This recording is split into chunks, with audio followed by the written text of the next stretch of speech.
नमस्कार, इस बुलेटिन में आप सभी का स्वागत है। आपके साथ मैं हूं नीता सिंह और सुर्खियों के बाद रुख खबरों का करते हैं। प्रदेश में गुर्जर आरक्षण आंदोलन फिर सुलग सकता है। इसको लेकर गुर्जर महापंचायत की बैठक हुई और बैठक में गुर्जरों ने 8 फरवरी से आरक्षण मिलने तक आंदोलन की गर्जना करती है। देखिए रिपोर्ट। गुर्जरों की गर्जना, फैसला ने फिर फूका बिगुल। याचना नहीं, अब रण होगा। आरक्षण के लिए संघर्ष भीषण होगा। 8 फरवरी से आर पार खुद चलकर आएगी सरकार। मैं ये कहना चाहता हूं कि हम इस बार आरक्षण लेके रहेंगे। रही आपके टेबल की बात और बात, अब के जहां पर हम लोग होंगे वही सरकार आएगी और हमको गुर्जर समेत 5 जातियों को 5% आरक्षण को लेकर कर्नल किरोड़ी सिंह बैंसला ने एक बार फिर बिगुल फूंक दिया है। अजमेर जिले के साईमाला गांव में आयोजित गुर्जर समाज की महापंचायत में बैंसला ने 8 फरवरी से सड़क पर संघर्ष का ऐलान कर दिया। ऐसा मैं एक और वायदा करता हूं, मैं ये साफा बांध के नहीं आया हूं, मैं ये कफन बांध के आया।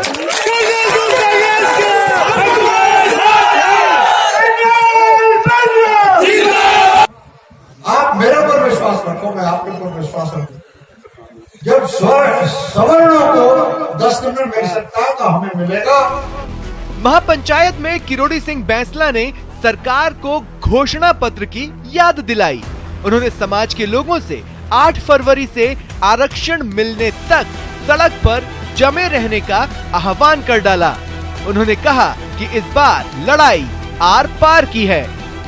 10 दिन का आटा पिसा के रखना, आपके लंबी अवधि में आंदोलन होगा।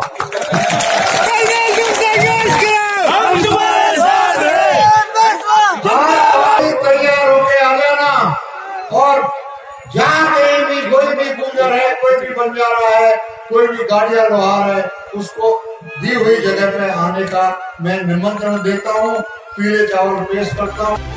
वहीं करौली जिले के गुड़ला गांव में भी गुर्जर समाज की बैठक हुई, जिसमें 24 गांव के गुर्जर सरदार और पंच पटेल मौजूद रहे। बैठक में गुर्जर सरदारों ने कहा कि उनके साथ हर बार धोखा हुआ है, लेकिन अब गुर्जर समाज चुप नहीं बैठेगा और दम निकलने तक ये लड़ाई जारी रहेगी।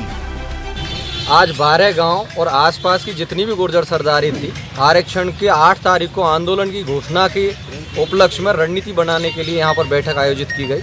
सब लोगों ने ये तय किया है कि 8 तारीख को मलाना डूंगर में अगर आंदोलन होता है या रेल रुकती है तो यहाँ भी रोड और जो भी संसाधन होंगे उनको रोका जाएगा।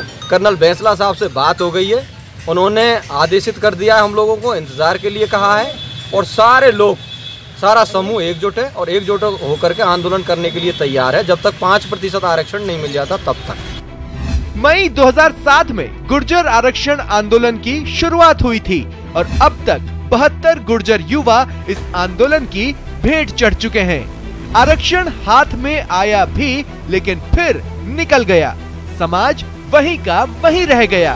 पहले गुर्जर ओबीसी में थे, इसके बाद उन्होंने एसबीसी में आरक्षण के लिए आंदोलन किया और कुछ दिनों तक ये आरक्षण मिला भी, लेकिन सरकार और कोर्ट के बीच पेंच फंस गया। फिलहाल गुर्जरों को 1% ही आरक्षण मिल रहा है। इस बार भी विधानसभा चुनाव के दौरान कांग्रेस ने गुर्जरों को आरक्षण का वादा किया था। विधानसभा चुनाव जीतकर कांग्रेस सत्ता में तो आ गई, लेकिन लोकसभा चुनाव से पहले गुर्जरों की इस गर्जना ने सरकार के लिए बड़ी मुश्किल पैदा कर दी है। न्यूज़ 18 के लिए करौली से धर्मेंद्र के साथ अजमेर से अभिजीत दवे की रिपोर्ट। तो आपने देखा कि किस तरह प्रदेश में गुर्जर आरक्षण आंदोलन की एक बार फिर से आग जो है वो सुलग सकती है। चलिए इस पर और ज्यादा बातचीत करने के लिए हमारे साथ खुद किरोड़ी सिंह बैंसला जी जुड़ चुके हैं। हम उनसे ये चर्चा करेंगे। बैंसला साहब, सबसे पहले ऐसा लगता है कि आज गुर्जर समाज अपने आप को बहुत ठगा सा महसूस कर रहा है, क्योंकि ना पिछली सरकार ने आपकी सुनी, केंद्र सरकार ने सवर्णों को आरक्षण दे दिया, तो गुर्जरों के साथ क्या परेशानी है? Madam, for clarity, this is Vijay Bainsla, this is not colonel Bainsla. जी माफ कीजिएगा सर, आप चलिए, ये सवाल आप ही से है कि अगर गुर्जरों को आरक्षण आज इस बार नहीं मिला और इस बारी जब बात की जा रही है कि पूरी तरह से वो तैयार हैं, क्या ऐसा पेच अभी भी फंसा हुआ है कि गुर्जर आरक्षण पर ही तलवार लटक रही है? बताइए मुझे, मैनिफेस्टो लिखा था कांग्रेस पार्टी ने, उसके अंदर 5% आरक्षण लिखा हुआ था ना मैडम, पॉइंट नंबर 23 में। तो अगर मैनिफेस्टो में कुछ लिखा हुआ है तो सरकार उससे भाग क्यों रही है? Number 1 question. सेकेंड, अब तो उनका पास तो और भी इजी हो गया बिकॉज 50% की लिमिट खत्म हो गई है, तो इसमें इतनी परेशानी क्या हो रही है? भागने की क्या जरूरत है? सामने आकर के आरक्षण दे क्यों नहीं देते? चलिए आपसे बात हम करेंगे, लेकिन उससे पहले हम रुक कर लेते हैं। हमारे संवाददाता अभिजीत दवे हमारे साथ जुड़े हुए हैं। अभिजीत, यहाँ पर गुर्जरों ने अब पूरा मन बना लिया है कि अगर सरकार को जो अल्टीमेटम दिया था वो पूरा नहीं होता है तो वो पूरी तरह से मैदान में उतर जाएंगे। पीले चावल तक बढ़ चुके हैं।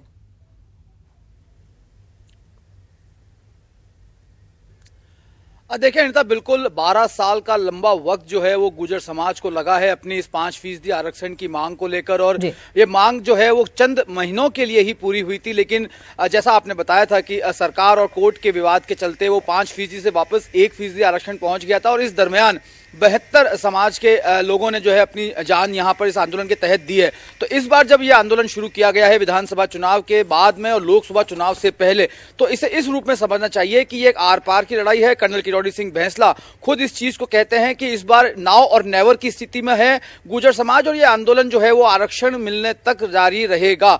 8 तारीख को जो सरकार को 20 दिन का अल्टीमेटम गुर्जर समाज की ओर से दिया गया था वो 8 तारीख को पूरा हो रहा है, और 8 तारीख को ही ऐलान किया गया है। 8 तारीख को सवाई माधोपुर में एक आखिरी महापंचायत रखी गई है जिसमें इस बात पर फैसला लिया जाएगा कि 8 तारीख से जो प्रदेश में तमाम राष्ट्रीय राजमार्गों को जाम करने का ऐलान किया गया है उस ऐलान को आगे कैरी फॉरवर्ड करना है या नहीं करना है।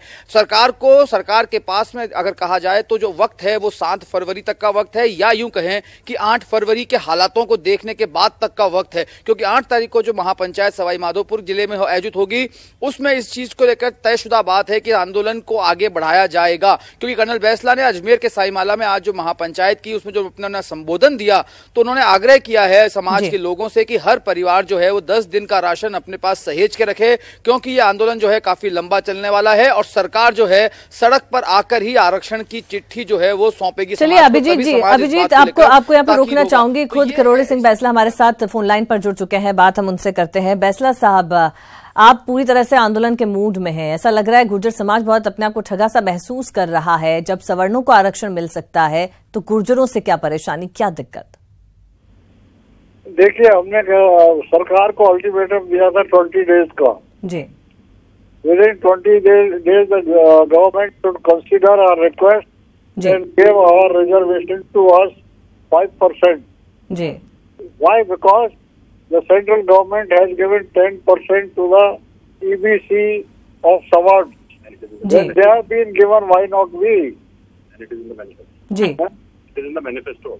And they have given, the Congress Sarkar has given it before the election in their manifesto that they will be giving us 5%.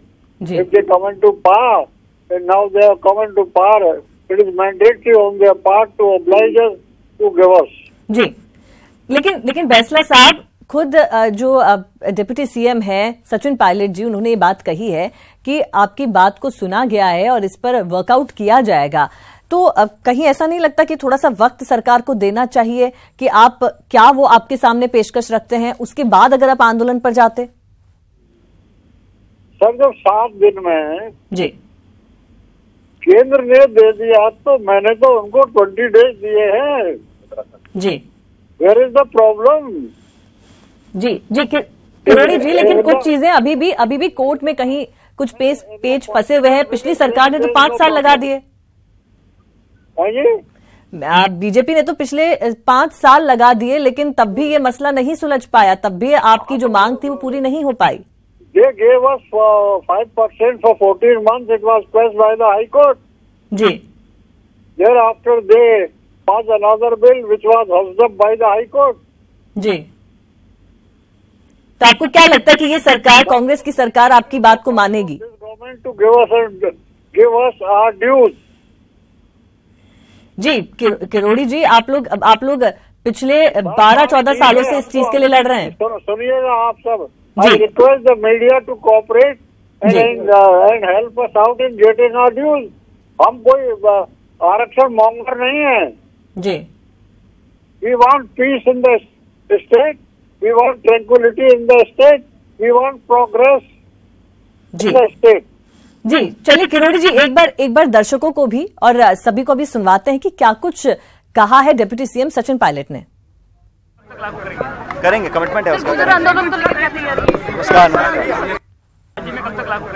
करेंगे, कमिटमेंट है उसका।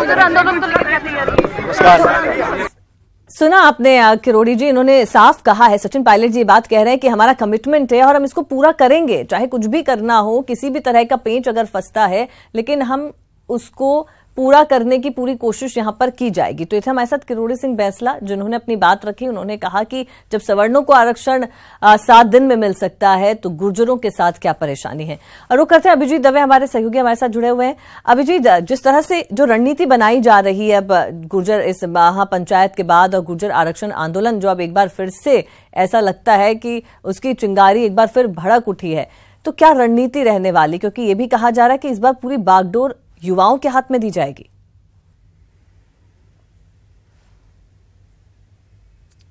देखिए बिल्कुल, कर्नल किरोड़ी सिंह बैंसला ने आज साईमाला की महापंचायत में राष्ट्रीय राजमार्गों को जाम करने का ऐलान कर दिया है और जो 3 प्रमुख हाईवेज हैं उन हाईवेज का उन्होंने स्पेसिफाइड मेंशन भी किया है। जो दिल्ली जयपुर हाईवे है वहां कोटपुतली के यहां पर जाम लगाने की बात की है, आगरा जयपुर हाईवे में दौसा के पास जाम लगाने की बात कही और अजमेर उदयपुर का जो हाईवे है यहां पर भी किसी एक पॉइंट पर अभी फाइनल नहीं किया गया, वहां जाम लगाने की बात की है। इसके अलावा तमाम जो प्रमुख राजमार्ग हैं वहां पर जाम रहेगी। और कुछ कर्नल किरोड़ी सिंह बैंसला के जो बेटे हैं विजय बैंसला, जो आज इस महापंचायत में शामिल भी हुए थे और हमसे उन्होंने शुरुआत में भी बात भी की थी आपसे, उन्होंने विजय बैंसला ने, वो इसको आज यहाँ पर महापंचायत में मौजूद थे, बड़ी संख्या में युवा भी थे। तो जाहिर सी बात है आंदोलन को लंबे समय तक चलाने के लिए युवा जोश की बहुत जरूरत रहेगी। तो कर्नल किरोड़ी सिंह बैंसला उस पर बहुत निर्भर है और पिछले 5-7 दिन से लगातार वो अजमेर जिले में सक्रिय रूप से घूम रहे थे और घर घर जाकर गुर्जर समाज के लोगों को पीले चावल बांटकर इस महापंचायत में आने का न्योता भी दे रहे थे। हालांकि आज जब यह महापंचायत हुई तो उसमें संख्या बल जो था वो आयोजकों की अपेक्षा के मुताबिक काफी कम रहा था,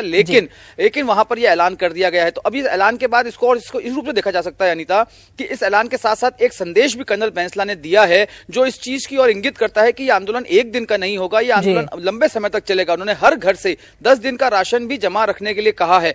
तो ये एक ऐसा नाजुक मोड़ पर आंदोलन आ गया है। पहली मर्तबा ऐसा हो रहा है कि फरवरी के महीने में गुर्जर समाज जो है वो आंदोलन की राह पर उतरा है। साल 2007 से लेकर 2017-18 तक जब भी गुर्जर समाज ने आंदोलन किए हैं अपनी इस मांग को लेकर, उन्होंने मई का ही महीना जो है चुना था, लेकिन पहली बार जो है वो गुर्जर समाज जो है वो फरवरी के महीने में आया। उसके पीछे 2 बड़े कारण भी है। एक पहला कारण जो साफ तौर पर नजर आता है कि लोकसभा चुनाव आने वाले हैं, तो उससे पहले राज्य सरकार पर एक दबाव की रणनीति अपनाई जा रही है, जिसके चलते जो घोषणा पत्र में कांग्रेस ने कमिटमेंट किया था उसे बहुत समय रहते पूरा किया जा सके। दूसरा जो है कि इस सरकार जो है अभी नई बनी है, इसको 5 साल तक प्रदेश में काम करना है। ऐसे में जो भर्तियां निकलेंगी उन भर्तियों में अगर आरक्षण समय पर नहीं मिलता है गुर्जर समाज को जो वो मांग रहा है, अभिजीत चलिए अब ये तो देखने वाली बात होगी कि आने वाली जो 8 तारीख है जिसके लिए कहा जा रहा है कि एक बार फिर से गुर्जर आंदोलन किया जाएगा, लेकिन क्या उससे पहले सरकार कोई प्लान लेकर गुर्जर समाज के सामने पहुंचती है? क्योंकि मैनिफेस्टो में कहा गया है, कमिटमेंट किया गया है, तो क्या गुर्जर समाज शांत होता है? क्या वो इस बात को मानने के लिए तैयार होता है और आंदोलन से पीछे हटता है? बहुत शुक्रिया आपका हमसे बातचीत करने के लिए। अब बात अगली बड़ी खबर की करेंगे। प्रदेश में स्वाइन का कहर जारी है। स्वाइन फ्लू से मरने वालों का आंकड़ा 88 हो चुका है। स्वाइन फ्लू पॉजिटिव मरीजों की संख्या 2522 तक पहुंच चुकी है। जोधपुर और बाड़मेर में एक मौत दर्ज हुई है। जयपुर में सर्वाधिक पॉजिटिव मरीजों की संख्या 1009 हो चुकी है। जोधपुर में सर्वाधिक मौतें 26 हुई हैं जो अब तक दर्ज की गई हैं और प्रदेश में 67 नए पॉजिटिव केसेस सामने आए हैं। जयपुर में 25, बाड़मेर में 7, जोधपुर में 5 नए पॉजिटिव केसेस देखने को मिले हैं। और चलिए इस पर और ज्यादा बातचीत के लिए रुख करेंगे। हमारे वरिष्ठ सहयोगी सचिन शर्मा हमारे साथ जुड़ चुके हैं। जी सचिन जी, ये लगता नहीं कि 88 तक ये आंकड़ा रुकने वाला है, ये शायद 100 के पार पहुंचेगा, लेकिन सरकार अभी भी ऐसा लग रहा है कुछ काम इस पर नहीं कर पा रही है। हाँ बिल्कुल अनीता, जिस तरह से 35 दिन बाद अगर मौतों का आंकड़ा देखें 88 हो चुका है, 100 के करीब जो है ये आंकड़ा पहुंचने जा रहा है और 2500 से ज्यादा पॉजिटिव केसेज अब तक सामने आ चुके हैं। वो बताता है कि जो चिकित्सा एवं स्वास्थ्य विभाग ने जो प्रयास किए हैं, जो दावे किए हैं, वो नाकाफी साबित हो रहे हैं। और इसी को देखते हुए जो एसीएस ने रोहित कुमार सिंह, उन्होंने कल से एक बार फिर प्रदेश में स्क्रीनिंग का अभियान शुरू किया है, जो 9 फरवरी तक चलेगा। डोर टू डोर सर्वे का काम होगा, लोगों की स्क्रीनिंग की जाएगी, खास करके जहां पॉजिटिव केसेस मिले हैं उनके आसपास के घरों में 50 घरों में ये कार्य किया जाएगा, जिसमें सभी जिलों में जहां पॉजिटिव केसेस मिले उनमें सीएमएचओ को ये निर्देश दिए गए हैं कि वे स्क्रीनिंग के अभियान को सघनता से चलाएं और इसे गंभीरता से पूरा करें, ताकि जो नए पॉजिटिव केसेस हैं वो ना आए और स्वाइन फ्लू पर जो मौतों का जो एक आंकड़ा बढ़ता जा रहा है उस पर लगाम लग सके। जी सचिन जी, बहुत शुक्रिया आपका इस जानकारी के लिए। तो प्रदेश में स्वाइन का कहर अभी भी जारी है और अब मरने वालों का आंकड़ा जो है वो 88 पर पहुंच चुका है। राजस्थान के मुख्यमंत्री अशोक गहलोत ने मंगलवार को दिल्ली में प्रधानमंत्री नरेंद्र मोदी से मुलाकात की और इससे पहले वह उमा भारती और नितिन गडकरी से भी मिले। इस दौरान सीएम गहलोत ने पीएम मोदी से किसानों से लेकर रिफाइनरी तक पर चर्चा की। पीएम से मिले सीएम गहलोत, गर्मजोशी से मिले मोदी गहलोत, शिष्टाचार भेंट के बहाने हुई शिकायत, पीएम से पूर्व सीएम की शिकायत।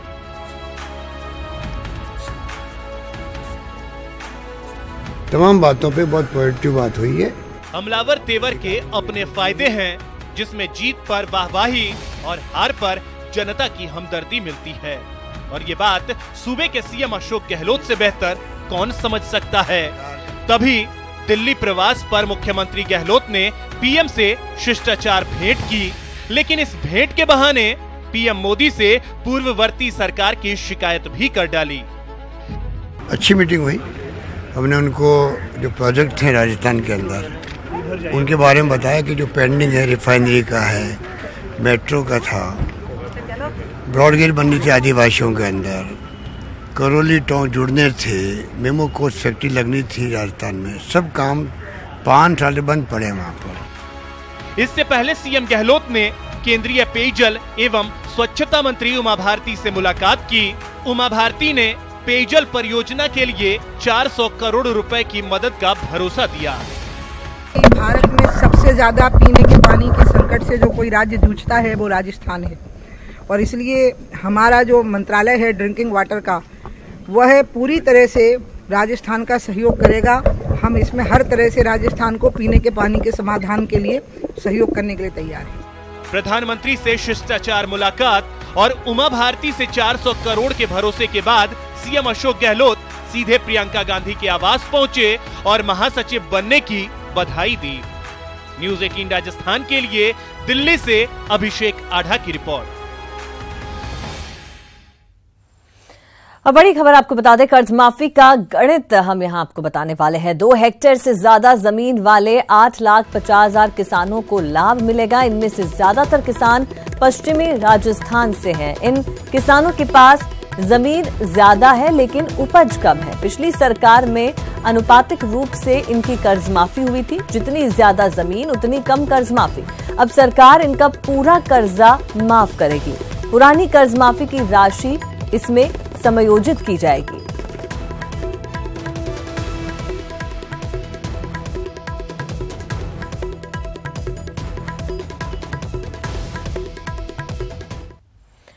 लोकसभा चुनाव से पहले किसानों के मुद्दे पर कांग्रेस और बीजेपी में आर पार देखने को मिली जंग और कांग्रेस 7 फरवरी से कर्ज माफी योजना को अमल में लाने की तैयारी कर रही है, तो बीजेपी इसके विरोध में जेल भरो आंदोलन चलाने वाली है।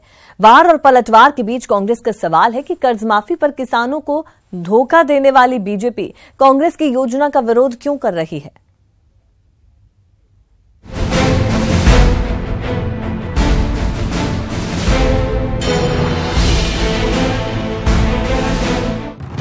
कर्ज माफी पर कांग्रेस बीजेपी में टक्कर। भारतीय जनता पार्टी को कोई नैतिक अधिकार नहीं है कर्ज माफी के मामले में बोलने को। जिन लोगों ने पाप किया किसानों के प्रति, 150 किसानों ने आत्महत्या की है। चुनावी घोषणा पत्र उनका भी आया था, उन्होंने कहा कि हम 1.5 गुना कीमत लागत का देंगे किसानों को। ये जवाब तो उनको देना है कि उन्होंने दिया कि नहीं दिया। कर्ज माफी कार्यक्रम पर बीजेपी का निशाना। बीजेपी के जेल भरो आंदोलन पर कांग्रेस का तंज। 2 महीने पहले सत्ता में थी और वो अभी से जेल भरने लगे, तो आप समझ सकते हो कि जो 2 महीने पहले थे वो कहाँ है और हम कहाँ हैं। तो उनके बारे में वो विपक्ष में है, उनका अपना काम है। हम लोग सत्ता में हैं, लोगों ने वोट दिए हैं, आशा से वोट दिए हैं। 7 फरवरी से जहां गहलोत सरकार किसानों की कर्ज माफी के लिए कवायद शुरू कर रही है, तो 8 फरवरी से बीजेपी कर्ज माफी को लेकर प्रदेश भर में जेल भरो आंदोलन चलाने वाली है। बीजेपी गहलोत सरकार की कर्ज माफी योजना का मजाक उड़ा रही है, लेकिन कांग्रेस का सवाल है कि किसानों के लिए आंसू बहाने वाली बीजेपी अब तक कहां थी। उन्होंने चुनाव के 3 महीने पहले कर्ज माफी का नाटक किया, 50,000 तक की कर्ज माफी का। उनको मैं सवाल करना चाहता हूं, 8,000 करोड़ रुपए अगर वो जो उन्होंने घोषणा की, अगर वो उसको पूरा करते, 8,000 करोड़ रुपए चाहिए थे, फिर 2,000 करोड़ रुपए क्यों खर्च किए उन्होंने। दरअसल बीजेपी कर्ज माफी योजना को लेकर गहलोत सरकार की नीयत पर सवाल उठा रही है। जेल भरो आंदोलन से घबराकर अशोक गहलोत सरकार ने एक बार कर्ज माफी कैंप लगाने की घोषणा तो कर दी है, पर ये बिना किसी तैयारी के आधी अधूरी तैयारी से की गई घोषणा मात्र है। इस घोषणा के माध्यम से ना तो इन्होंने ये तय किया कि कौन से किसान, किस प्रकार के किसानों का कर्ज माफ़ होगा, ना किसानों की जो रहन जमीन है, गिरवी जमीन है, उनको गिरवी से मुक्त करने का कोई प्रावधान इन्होंने किया है। यहाँ तक कि इन्होंने वित्तीय स्वीकृति तक नहीं ली है अभी तक। तो गहलोत कैबिनेट के कई मंत्री कांग्रेस सरकार की कर्ज माफी योजना के समर्थन में बीजेपी पर पलटवार कर रहे हैं। तो अब कर्जे माफी पर जब डिस्कस होती है, बार बार मैं लोगों से कहता हूँ भैया हम आए हैं तो माफ नहीं करेंगे, काम नहीं करेंगे, किसान का जवाब देना पड़ेगा। 5 साल पूरे पड़े हैं, इसलिए काम होगा। इसीलिए 18,000 करोड़ का कर्जा पालन कर रही है। ये नेतागिरी करें, इनके पेट में बड़ा दर्द हो रहा है। दर्द इस बात का हो रहा है, एक तो सरकार चली गई और डायलॉगबाजी करते रहे, 5 साल काम किसी का किया नहीं। अब वो चाहते हैं श्रेय हमको मिल जाए, श्रेय उनको नहीं मिलेगा। वो जा चुके हैं, हम आ चुके हैं। माननीय मुख्यमंत्री जी ने सीट संभालते ही, मुख्यमंत्री बनते ही 48 घंटे के अंदर ऋण माफी की घोषणा कर दी। नियम बनने में थोड़ा समय लगता है। पूर्व में भी ऋण माफी हुई थी, उस समय फरवरी में बजट आया था और उसके बाद उन्होंने मई और जून में जाकर के वितरण सर्टिफिकेट शुरू किए थे। हमने तो 2 महीने भी पूरे नहीं हुए हैं, उससे पहले ही ये काम शुरू कर दिया ताकि किसानों को जल्दी से जल्दी लाभ हो सके। गहलोत सरकार के मंत्रियों का सवाल है कि कर्ज माफी की अधूरी योजना के जरिए किसानों का मजाक उड़ाने वाली बीजेपी कांग्रेस सरकार की योजना से डरी हुई क्यों है। कहना गलत नहीं होगा कि शपथ ग्रहण के साथ ही सीएम अशोक गहलोत किसानों की कर्ज माफी की योजना को लागू कराने की कवायद में जुटे हैं। हालांकि बीजेपी इस योजना के लागू होने से पहले ही इसके खिलाफ माहौल बनाने की कोशिश कर रही है। जयपुर से न्यूज़ 18 राजस्थान के लिए दिनेश शर्मा की रिपोर्ट। लोकसभा चुनाव जीतने के लिए बीजेपी ने कमर कस ली है। पार्टी के दिग्गज नेता सीट टू सीट हालात का जायजा ले रहे हैं। फीडबैक के जरिए पार्टी उम्मीदवारों की तलाश कर रही है। वहीं बदले हालात में पार्टी अपनी रणनीति भी बदल रही है। प्रदेश चुनाव प्रभारी प्रकाश जावड़ेकर समेत कई दिग्गज इस काम में जुटे हैं। लोकसभा चुनाव जीतने के लिए बीजेपी के कद्दावर नेताओं ने कमर कस ली है। प्रदेश लोकसभा चुनाव प्रभारी प्रकाश जावड़ेकर खुद मैदान में उतर चुके हैं।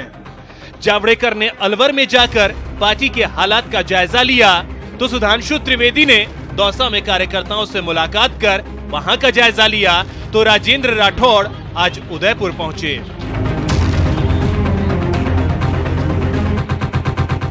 पदाधिकारियों और कार्यकर्ताओं के साथ बैठक करने के साथ ही प्रकाश जावड़ेकर संभावित उम्मीदवारों के चयन को लेकर मंथन किया। प्रकाश जावड़ेकर ने कहा कि अलवर सीट पर उपचुनाव का बदला इस बार लिया जाएगा। अलवर में उपचुनाव में जो हुआ उसका बदला लेके अलवर पर बीजेपी का झंडा लोकसभा में गाड़ने के लिए तैयार है। वहीं दौसा में राष्ट्रीय प्रवक्ता सुधांशु त्रिवेदी ने बीजेपी कार्यकर्ताओं से मुलाकात कर उनका जोश बढ़ाया। त्रिवेदी ने कहा कि बीजेपी इस बार चुनावी मुद्दे और उम्मीदवारों का चयन स्थानीय नेताओं, पदाधिकारियों और कार्यकर्ताओं से फीडबैक लेकर करेगी।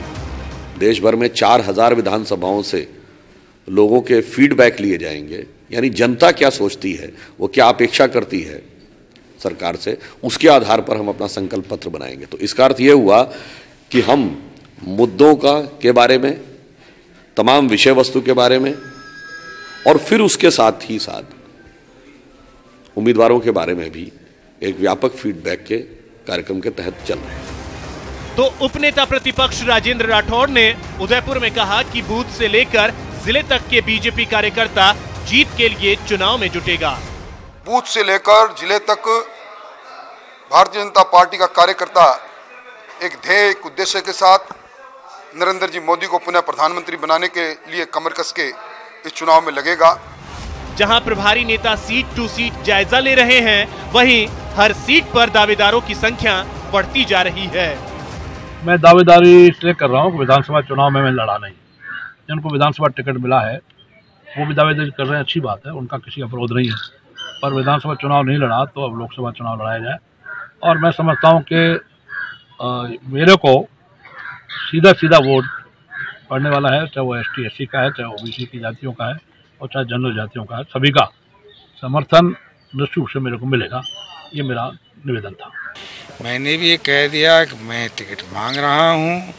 मैंने साथ में ये कह दिया कि महिलाओं में मेरी मिसेज भी मांग रही है, आपको उपयुक्त लगे, जनता की आवाज़ सर्वे में मैं फिट बैठूँ, कार्यकर्ता की नजरों में बैठूँ, विनिंग कैंडिडेट मुझे देना। बीजेपी भले ही स्थानीय नेताओं, पदाधिकारियों और कार्यकर्ताओं से फीडबैक लेकर संभावित उम्मीदवारों के चयन की रणनीति पर काम कर रही है, लेकिन जिस तरह से टिकट के कई दावेदार सामने आ रहे हैं, उससे निपटना पार्टी के लिए बड़ी चुनौती होगी। न्यूज़ 18 राजस्थान के लिए अलवर से राजेंद्र प्रसाद शर्मा और दौसा से आशीष और उदयपुर से कपिल शिमाली की रिपोर्ट।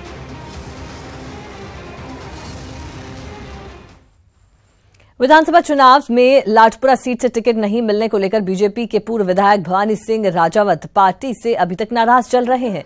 राजावत अपनी नाराजगी जाहिर करने का कोई मौका भी नहीं छोड़ रहे।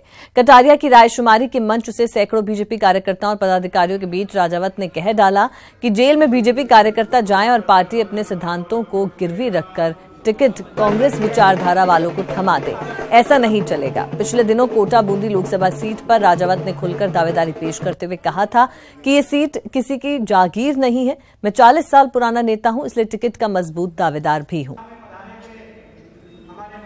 पार्टी ने मुझे प्रत्याशी नहीं बनाया किसी कारणवश विधानसभा में, तो अब लोकसभा चुनाव नजदीक है, तो मेरा कहना यह कि लोकसभा किसी की जागीर नहीं है। लोकसभा में लोकतांत्रिक तरीके से मैं भी उम्मीदवार होऊंगा और पार्टी के सामने दमदारी से अपना पक्ष रखूंगा। तो जिताऊ उम्मीदवार की तलाश में बीजेपी के कद्दावर नेता सीट टू सीट जायजा ले रहे हैं, तो पार्टी आम जनता तक पहुंच बनाने के लिए कई और कार्यक्रम की योजना भी बना रही है। जीत के लिए बीजेपी की रणनीति, सभी वर्गों तक पहुंच बनाने की कवायद, एक्शन मोड में बीजेपी संगठन। दिसंबर की हार से सबक लेते हुए बीजेपी लोकसभा चुनाव की तैयारियों में अभी से जुट गई है। जिताऊ उम्मीदवारों की तलाश जारी है, तो पार्टी संगठन चुनाव के आगाज से पहले ही समाज के हर तबके से अपना संपर्क सूत्र मजबूत कर लेना चाहता है। 1 फरवरी से पार्टी ने अपने कैडर में नई जान थोकने की कवायद शुरू की है, तो सभी 25 सीटों पर वरिष्ठ नेताओं की बैठक भी शुरू कर दी गई है। 8 फरवरी को बीजेपी कर्ज माफी आंदोलन को लेकर जेल भरो आंदोलन करेगी। इसके अलावा शक्ति केंद्र सम्मेलन, बुद्धिजीवी सम्मेलन, पूर्व सैनिक सम्मेलन के साथ ही युवाओं से जुड़े कार्यक्रम पर भी फोकस करने की योजना है। अजमेर लोकसभा सीट के लिए बीजेपी ने 9 फरवरी को ऐसे कार्यक्रम की योजना बनाई है। 16 तारीख को हमारा शक्ति केंद्र सम्मेलन होगा जो अजमेर में होगा, ब्यावर में होगा। 9 तारीख को प्रबुद्ध नागरिक सम्मेलन होगा जो अजमेर में होगा और 23 फरवरी को युवा संसद होगा जो नागौर में होगा। इसके साथ साथ 11 फरवरी को, जैसे हम पहले भी समर्पण दिवस हमारी पार्टी मनाती है, उस 11 फरवरी को हमारे पार्टी के सभी कार्यकर्ता समर्पण दिवस मनाएंगे। अजमेर सीट पर सावरलाल जाट के निधन के बाद पार्टी के किसी नए दावेदार चेहरे की तलाश है और पार्टी के देहात अध्यक्ष प्रोफेसर BP सारस्वत, भंवर सिंह पलाड़ा और मोहन बदाला जैसे दिग्गज नेता दावेदार के रूप में सामने हैं। पार्टी का कार्यकर्ता होना चाहिए, पार्टी की सच्ची निष्ठा से काम करना चाहिए और पार्टी के जो नियम है उनकी अक्षरश पालना करनी चाहिए और मैं उसमें एकदम खरा उतरता हूं और मैंने यहां दावेदारी पुरजोर से दावेदारी की है। हालांकि पार्टी अभी सभी दावेदारों को परख रही है। दावेदारों की सियासी ताकत और उससे जुड़े पहलुओं की समीक्षा के बाद ही उम्मीदवार का नाम पार्टी तय करेगी। आइडियोलॉजी ये रहे, निकायों पर जो बैठे हुए लोग हैं वो उनको भी मैंने कहा ना, जो जीत का प्रत्याशी होगा उसको प्रत्याशी बनाया जाए।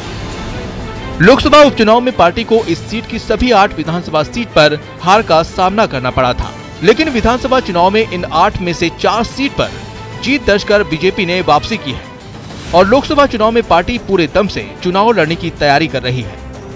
अजमेर से न्यूज़ 18 के लिए अभिजीत दवे की रिपोर्ट।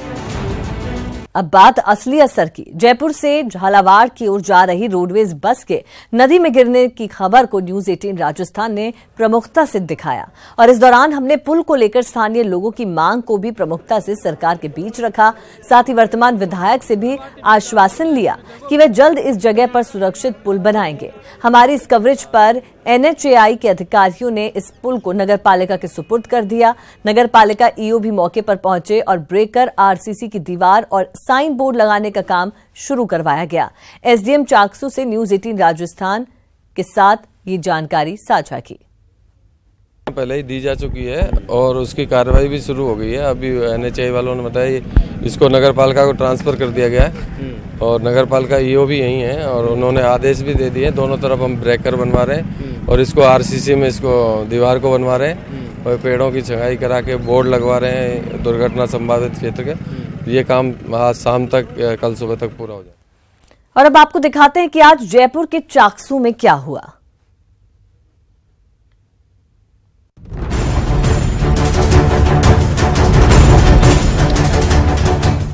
मंगलवार तो करीब करीब अमंगल हो ही चुका था, लेकिन शुक्र इस बात का है कि समय रहते बजरंग बली की कृपा हो गई और संकट में संकट मोचन के आशीर्वाद से सबकी जान बच गई। इस हादसे की पूरी दर्दनाक दास्तां बताएं। उससे पहले इन 4 तस्वीरों में इस हादसे को देख लीजिए। नदी में बस गिरने से लेकर कैसे रेस्क्यू किया गया, सब कुछ कैद है इन तस्वीरों में। 27 लोग इसके अंदर गंभीर रूप से जो घायल हुए, उनमें तकरीबन आधा दर्जन लोग बताए जा रहे हैं जो गंभीर रूप से घायल हुए। सिविल डिफेंस, SDRF की टीमें यहां पर मौजूद हैं। वो अपने स्तर के ऊपर इस ऑपरेशन को जॉइंट रूप से कर रही है कि कोई व्यक्ति विशेष पानी के नीचे तो दबा हुआ नहीं। सुबह के करीब 7:30 बजे थे। यात्रियों से भरी ये रोडवेज की बस जयपुर से झालावाड़ जा रही थी।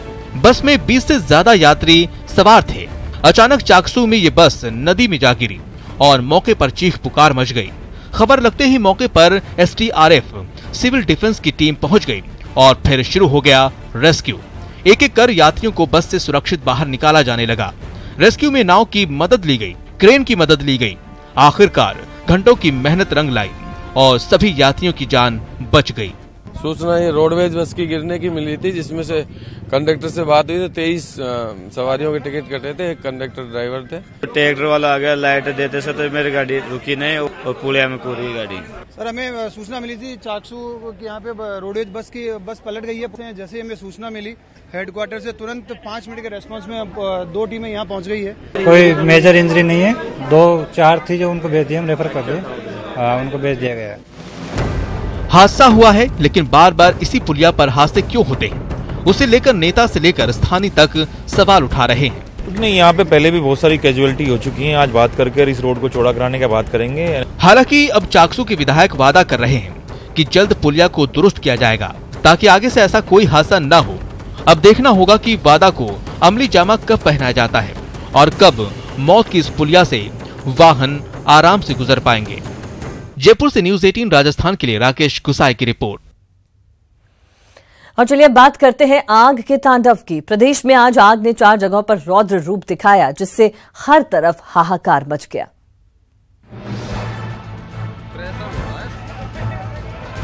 आग, आग और सिर्फ आग। जी हां, आज प्रदेश में आग ने 4 जगहों पर ऐसा तांडव मचाया जिससे चारों तरफ हाहाकार मच गया। तस्वीर एक कोटा की है, जहां चलती बस में आग लगने से अफरा तफरी मच गई। शॉर्ट सर्किट की वजह से अचानक लगी आग से निजी बस धूं कर जल गई। अचानक लगी इस आग से बस में बैठी सभी सवारियों ने तत्परता दिखाई और अपनी जान बचा ली। वहीं बांसवाड़ा में गौशाला में अचानक आग लग गई, जिससे गौशाला में एक तरफ का रखा चारा जलकर राख हो गया। आग लगने से गौशाला में हजारों का नुकसान हुआ। आग लगने के कारणों का फिलहाल पता नहीं चल पाया है। भरतपुर में भी आग का आतंक देखने को मिला। यहाँ जैन मंदिर के पास एक फर्नीचर के गोदाम में अचानक आग लग गई। आग लग जाने से चारों तरफ अफरा तफरी मच गई। अचानक शॉर्ट सर्किट से लगी आग से लाखों रुपए के फर्नीचर समेत मशीनरी जलकर खाक हो गई। बात पाली की करें तो यहाँ आग ने रेडीमेड कपड़ों की दुकान को अपनी चपेट में ले लिया। देर रात शॉर्ट सर्किट की वजह से लगी आग से दुकान में रखा लाखों रुपए का माल स्वाहा हो गया। Bureau report, news 18 network. और चलिए अब बात नशा मुक्ति अभियान की करते हैं, जहां करौली पुलिस ने युवाओं को नशे से दूर रहने की शपथ दिलाई। मेरे परिवार इस नशे की लत से दूर करने का प्रयास करूंगी। करौली पुलिस का नशा मुक्ति अभियान, युवाओं को दिलाई नशे से दूर रहने की शपथ। जागरूकता से जाएगी नशे की लत।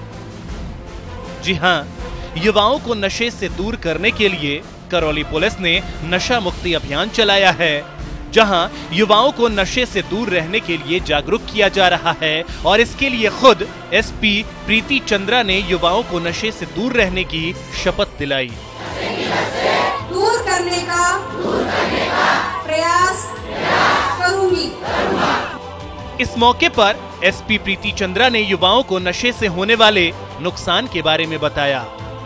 आप सभी लोगों से मैं यहाँ जो हम लोग ये करौली पुलिस ये जो पहल कर रही है नशा मुक्ति को लेकर के, ये नशा मुक्ति का जो भी हम सम्मेलन कर रहे हैं, इसमें मैं आप सभी से, नागरिक बंधुओं से और सभी बच्चों से ये निवेदन करना चाहूंगी कि जहाँ भी हमको ये दिखाई देता है कि कोई भी अपराध हो रहा है, चाहे वो अपराध नशे से संबंधित हो, चाहे वो अपराध किसी और विषय से संबंधित हो, हम पहले ये देखें कि हमारा दायित्व उसमें कहाँ तक बनता है, सकारात्मक दायित्व हमारा कहाँ तक बनता है।